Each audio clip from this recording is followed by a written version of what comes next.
नमस्कार. सात्विक लाईफ 6747मध्ये आपणा सर्वांचे खूप खूप मनापासून स्वागत आहे. आज आपण बघत आहोत आजच्या आरोग्य टिप्स. टायफॉईडची लक्षणे काय आहेत?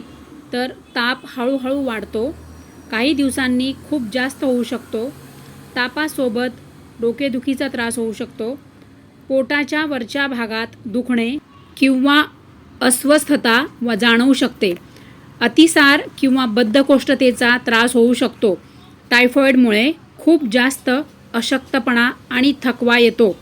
तर अशा पद्धतीने तुम्हाला जर काही लक्षणे तुमच्यामध्ये जर असेल तर ताबडतोब डॉक्टरांना दाखवा आणि तुमच्या तब्येतीची आरोग्याची काळजी घ्या. असेच महत्त्वाचे तुम्हाला टिप्स बघण्यासाठी आपल्या चॅनलला आठवणीने सबस्क्राईब करून ठेवा. व्हिडिओ आवडला तर लाईक करा आणि सर्वांना शेअर करा. आपण सगळेजण आपली काळजी घ्या. Thank you very much.